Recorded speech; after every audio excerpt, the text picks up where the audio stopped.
Bonjour, une courte vidéo à propos du Mémorial 2024. Alors, je ne vais pas m'attarder sur les discussions à propos de la date du 14 Nisan, est-ce que ça tombe vraiment le 24 mars ou pas. A priori, non, enfin, c'est pas forcément quelque chose que je trouve très intéressant.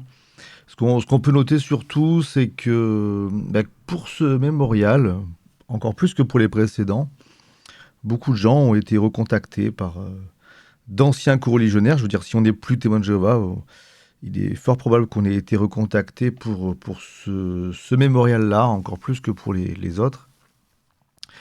C'est sans doute lié au précédent changement de la religion du Collège central par rapport à la façon dont les personnes exclues, excommuniées, comme on dit depuis quelques années, sont gérées, hein, puisque auparavant il était interdit de dire ne serait-ce que bonjour à de telles personnes. Et voilà, aujourd'hui, ça c'est un peu assoupli. On peut dire bonjour. Et si vous êtes devant Vald, dites-lui bonjour, c'est important.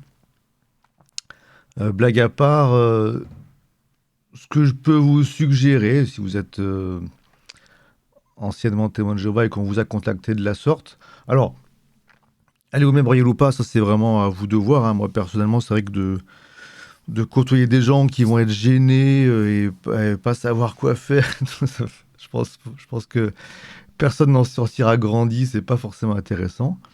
Et puis je pense pas que ce soit une date, enfin, ça c'est vraiment très personnel, mais je pense pas que ce soit une date plus importante qu'une autre pour moi, donc je suis pas directement concerné, ce serait un peu hypocrite d'y aller pour ça.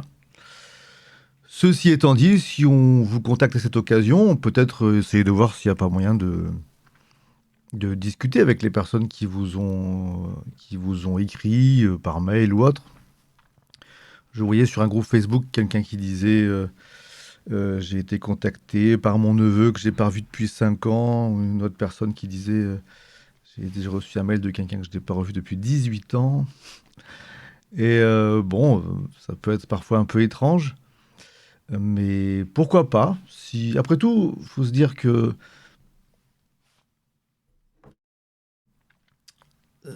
ces personnes-là qui vous recontactent, peut-être ont envie de le faire au-delà de l'injonction qui a sûrement été faite, hein. J'imagine que dans les assemblées, il a été demandé de faire ce genre d'invitation, évidemment. Mais peut-être que c'est vu par certains frères, certaines sœurs, comme bon, une opportunité de pouvoir enfin rediscuter à nouveau avec des personnes qui leur manquent. Ce qui est souvent cité dans le phénomène d'excommunication ou d'exclusion, c'est le fait que la personne qui s'en va est supposée se trouver seule et souffrir d'un tel manque qu'elle va revenir vers les témoins de Jéhovah. Ce qui est un peu malsain comme façon d'aborder la chose, mais bon, en tout cas, c'est souvent comme ça que c'est vu. Mais n'oublions pas que les personnes qui sont dans l'assemblée des témoins de Jéhovah peuvent aussi, enfin, et souffrent aussi, bien sûr, de ces excommunications.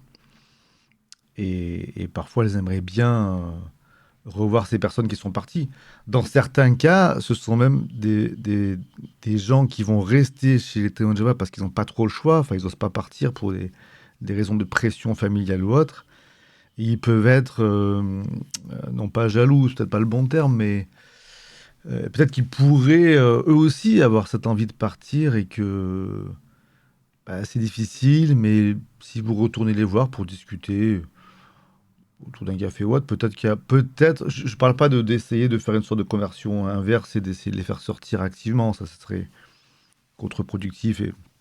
Mais en tout cas, proposer une oreille, discuter, expliquer que depuis que vous êtes parti, c'est pas forcément la catastrophe. Je sais que pour certains ça peut être difficile, mais en tout cas, en général, quand on part, on se rend compte que le monde n'est pas peuplé d'êtres infects, comme on aime à le dire souvent dans les publications des témoins de Jéhovah. Donc c'est intéressant de donner ces témoignages-là. Donc peut-être que le mémorial 2024, ça peut être l'occasion de répondre aux invitations en inversant un peu la donne, en essayant de, plutôt que de se faire brainwasher à nouveau, d'essayer d'ouvrir une porte, enfin de proposer un peu d'ouverture et peut-être un rayon de lumière aux personnes qui sont bloquées dans une communauté qu'ils ont du mal à quitter. C'est ma petite réflexion du moment sur le sujet.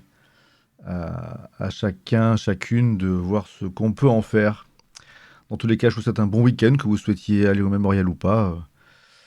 Profitez-en bien. Au revoir.